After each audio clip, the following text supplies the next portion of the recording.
સુરતમાં Dumas C phase development પ્રોજેક્ટના phase 1નું લોકાર્પણ કરાયું છે। કેન્દ્રીય જળશક્તિ મંત્રી સી.આર. પાટીલ ત્યાં ઉપસ્થિત છે। સીધા જઈશું ત્યાં।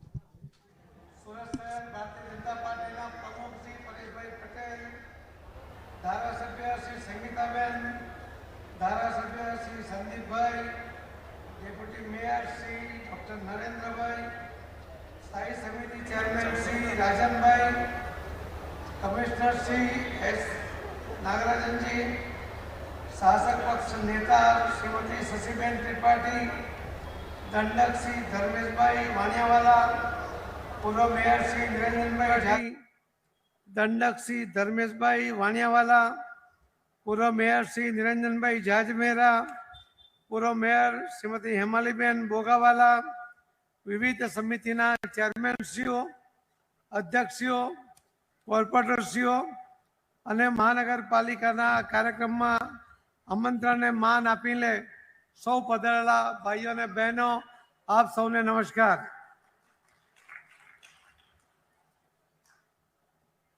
બધાને મેચ જોવા જવું છે।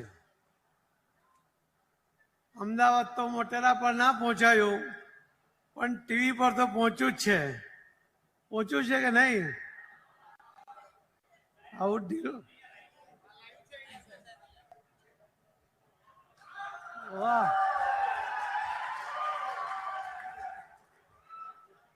हमारी टीम को हरा सके ये न्यूजीलैंड में दम नहीं। હું આપના અને સુરત શહેર તરફથી અને ગુજરાત તરફથી આપણી ટીમને ખૂબ ખૂબ શુભેચ્છાઓ પાઠવું છું। मुझे पूरा विश्वास है कि आप सब जीतना चाहते हो। ये जीत आज हमारी टीम हमें मोटेरा पे दिलाएगी, मोदी स्टेडियम पर हमें जीत जरूर प्राप्त होगी, ऐसे मेरा मुझे विश्वास है और मैं बहुत बहुत शुभकामनाएं भी देता हूं। मैं तो सूरत महानगर पालिका इलेक्शन की तैयारीओ चाले छे, वातावरण बनी रह्यु छे। माननीय मेयरश्रीए कह्युं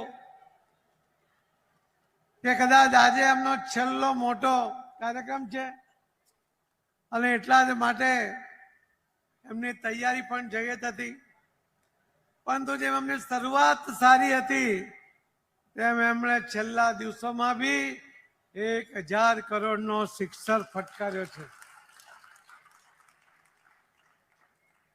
જે વિવિધતા સાથે સુરત શહેરનું જે ડેવલપમેન્ટ થયું છે એની કલ્પના કદાચ બીજું કોઈ શહેર કરી શકશે નહીં અને એની સાથે સરખામણી કરવા માટેનો પ્રયત્ન પણ એ ક્યારેય નહીં કરી શકે। એ પ્રકારનું કામ આ છેલ્લા 5 વર્ષની અંદર ભારતીય જનતા પાર્ટીની આ ટીમ દ્વારા કરવામાં આવ્યું છે। એના માટે મેયરશ્રી, ચેરમેનશ્રી, નેતાશ્રી, ડેપ્યુટી મેયર, કમિશનરશ્રી, બધા જ અધિકારીઓ, ધારાસભ્યો, કોર્પોરેટરશ્રીઓ, અધ્યક્ષીઓ અને સુરત શહેરની સૌ ભાઈ બહેનોને હું ખૂબ ખૂબ અભિનંદન પાઠવું છું અને એમની અપેક્ષા કરતા વધુ કંઈક કરી છૂટવા માટેની ખેવના સાથે જે કંઈ કરીએ સારામાં સારું કરીએ, લોકો માંગે એના પહેલા કરીએ, એ પ્રકારની ભાવના સાથે સુરત મહાનગરપાલિકામાં ભારતીય જનતા પાર્ટીના પદાધિકારીઓએ કામ કર્યું છે। એના માટે પણ હું સૌ પદાધિકારીઓને ખૂબ ખૂબ અભિનંદન આપું છું। એક ગંદુ ગોબરું શહેર, માનનીય પ્રધાનમંત્રી મોદી સાહેબ એક દિવસ ટકોર કરી કે દર વખતે તમે બીજા નંબરે આવો છો, પહેલો નંબર ના મેળવી શકાય। અને ત્યારે જ આપણે સુરત વતી કહ્યું હતું કે સાહેબ આ વખતે સુરત શહેર સ્વચ્છતામાં પહેલા નંબરે આવશે। આમ કહ્યું હતું મેં, પણ સૌ સુરત વાસીઓ વતી કહ્યું હતું, આપ સૌના તરફથી કહ્યું હતું અને મને આનંદ એ વાતનો છે કે સૌએ કમર કસી, જે સૌથી ગંદા શહેરનું લેબલ હતું એ સફાઈમાં પહેલા નંબરે પહોંચ્યું અને બાકીના શહેરો કરતા પણ 5 પોઈન્ટ વધારે મેળવીને આગળ આવ્યું અને પહેલો નંબર મળે.